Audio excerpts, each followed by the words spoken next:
So let's talk about euthanasia. It is something that is absolutely unique to veterinary medicine.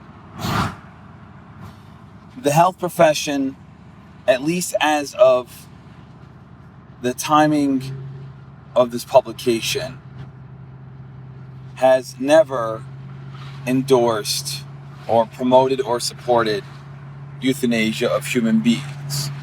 There are a select number of countries that will, if you pass a rigorous psychological testing, that will actually perform this. But in a more global and generalized sense, euthanasia in people is not a thing at the time of this publication. I couldn't imagine it being an option in the future either. The closest thing that I can think of to euthanasia on the human side of medicine is hospice care. You have a patient, an individual with a terminal illness that has run out of treatment options, and at this point, the medical professionals, family and friends are just waiting it out until the disease eventually catches up to the human being's life, and they eventually die on their own. And the idea behind hospice care is to try as best as possible to alleviate the patient's suffering by providing analgesia and, in some cases, a mode of nutrition to survive as long as possible until that fatal day arrives. In veterinary medicine, although we have access to, for the most part, a lot of the same diagnostic testing and treatment modalities that the human counterparts do, we are unique in that euthanasia is actually an option. We can choose as a quote-unquote treatment option euthanasia to our clients who are pet owners. They have that option. You know, in human medicine, if you go to your doctor and let's say you have stage 4 cancer, then your options are going to be palliative care, so just a wait-and-see type model. You know, you stay healthy, maybe nutraceuticals, herbal medicine, acupuncture or whatever, or you have the medical route. You can do medications or chemotherapy, radiation therapy. Then you've got surgical options, remove the tumor, remove areas of concern where it's spread, or you can do a combination of the above. And euthanasia is not on that menu. In veterinary medicine, the same options exist, but you also have the option of euthanasia. And it's such a crazy concept when you think about it, because euthanasia is such a subjective. To agree to euthanizing a pet is such an objective choice or decision. You have to have, of course, a pet that would quote-unquote qualify for euthanasia, a pet owner who sees that as their either only or preferred option, and a veterinarian who will agree to carry out the task. And so, of course, that brings about many different ethical and moral considerations. For example, if you think of a classic scenario in veterinary medicine where euthanasia would probably be agreed upon by all parties involved, and maybe even the patient, if they could have a say in this, would be, as I mentioned before on the human example, cancer. Cancer that's aggressive, it's already spread, and even with the most aggressive treatment options, the prognosis would be poor if there's a response at all. And that's a probably easy situation. The pet owner understands the severity of the condition, the veterinarian understands the severity of the condition, the pet is blatantly suffering, they're losing weight and not eating, they're lethargic, they've got a fever, etc., etc., etc. That's easy. Let's take an extreme example where the option of euthanasia may not be so straightforward, ethically speaking. Pet owner has a healthy cat. It's long-haired white feline, and they have built their dream home, and the interior decorator for their home has decided that they're going to change the furniture decor from, let's say, white in their old house to black in this new house. The cat no longer matches the furniture. It turns out the owner was always looking for a white cat because the cat matches that furniture, and now the cat no longer matches the furniture, and they want to put their cat down. And if you're thinking that I'm making this example up for the sake of showing an extreme example, you would be incorrect. This actually has happened. And so now you have a pet owner who is requesting euthanasia, and they are allowed to do so, as it is a viable option in our profession. You have a cat who you'd assume, if they could speak, probably would disagree with that choice selection. And then a veterinarian who has to decide what they want to do. And in this situation, it's not so clear-cut, is it? I would think that most of us reading this would think that this owner is a dipshit, an asshole, and that the decision here is very easy. The veterinarian should refuse to euthanize his pet. And while it may seem that is the logical choice, it is, of course, at the other end of the spectrum, as an example. So you'll hear the argument, well, if you don't do it, doc, someone else will. And we are here to serve our clients, and even if we don't agree with their decision, it is their pet, and they are allowed to do what they want to do with their pet. And of course, the veterinarian has to be ethically okay with the decision, regardless of what the reason for doing it is. To kill an innocent, otherwise healthy animal for the reason of the cat no longer matching the new furniture has to sit well with you as a veterinarian if you decide to carry out the euthanasia. So, and of course, there are examples in between. With all varying situations, I would probably say in the middle of this spectrum of kill your cat because it doesn't match the furniture to kill your cat because of stage 4 cancer, then in the middle would lie something where you have a condition that is treatable. There are medical or surgical options for this particular disease and this particular animal, and the owner cannot, for the life of them, afford the treatment. Financially, they just cannot do it. And even though this is a pet that probably would survive, probably would fare well from this treatment, in this example, and live a long, healthy life, barring any surprises, the owner has to euthanize the pet because they cannot afford the treatments that have been laid out for them, and there is no cheaper plan B. I would probably put in the middle of the euthanasia spectrum, where it is incredibly sad because of a good prognosis, but it is nonetheless treatment is not an option because the owners can't afford it, and at the end of the day, somebody's got to pay the bills. And of course, for the sake of this example, we're going to ignore things like donations or charity work, GoFundMe, rescue organizations, Good Samaritans, and so forth, for the sake of discussion.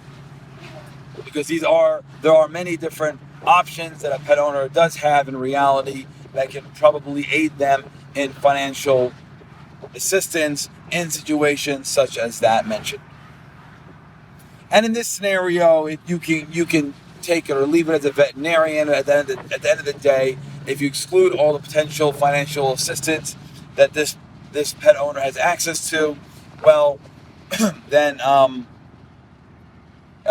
euthanasia, I would argue, is a fair option if this pet is going to suffer and succumb to their disease despite a decent prognosis in this example. But it sucks nonetheless. So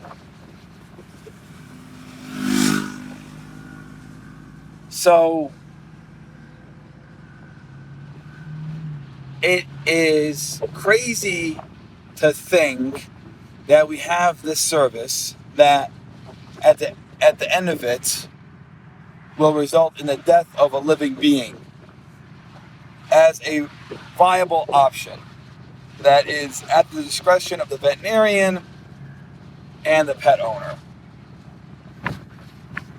And when you talk to people who have told me many times over, I've always wanted to be a veterinarian. When I was younger, I wanted to be a veterinarian, but I couldn't do it because I couldn't put a pet down.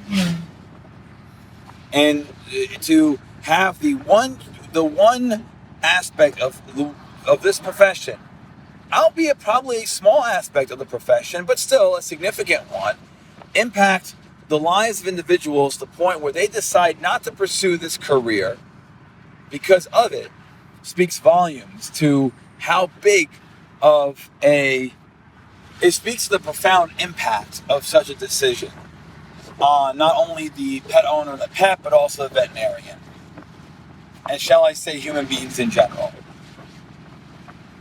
So we are caught in a tough position as veterinarians, because as you can imagine, the owner who elects to put their pet down because of stage 4 non-resectable, non-treatable cancer would be utterly thankful for that type of service. You put their pet out of misery, the poor quality of life has ceased, they did all they could do, and there's nothing else we as human beings can do for this pet.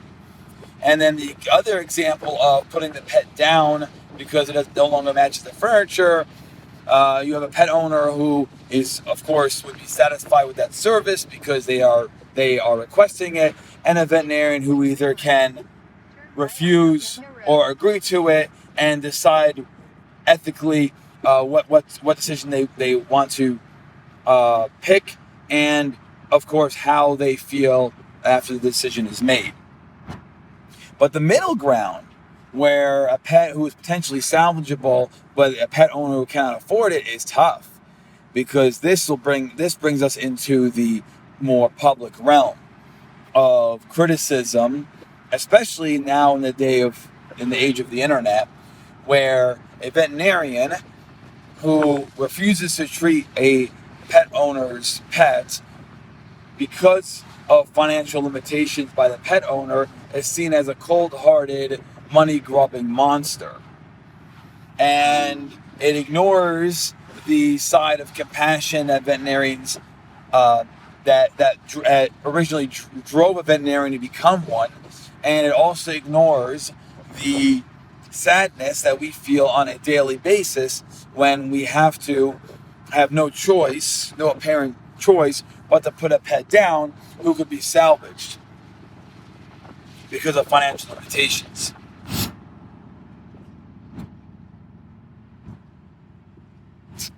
And so it puts us in a crappy position.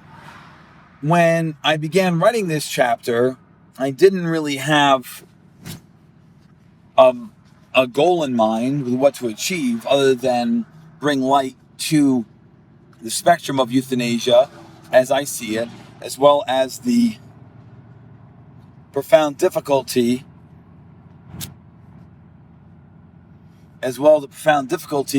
both pet owners and veterinarians face in various situations. So I guess I will leave you with this. If you put your pet down because of end-stage disease, then the veterinary community thanks you for making the right decision making a selfless decision, taking yourself out of the picture and putting your pet first.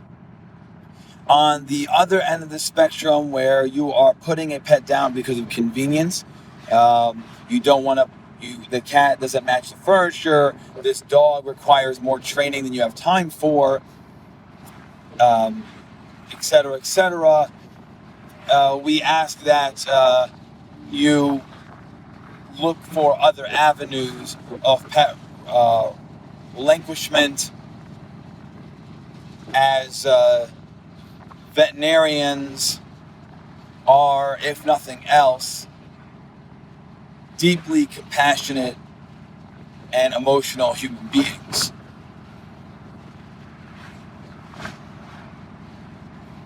I, for one, as a veterinarian, would elect to stand by my ethics, and I would refuse to put that pet to sleep, just for the record.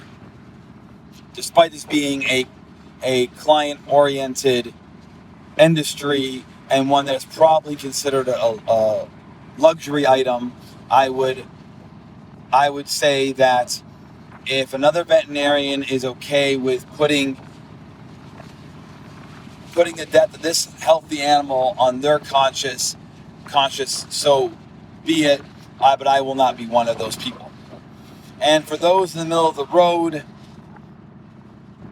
you have to understand that the veterinary profession, although run by compassion, is also a business.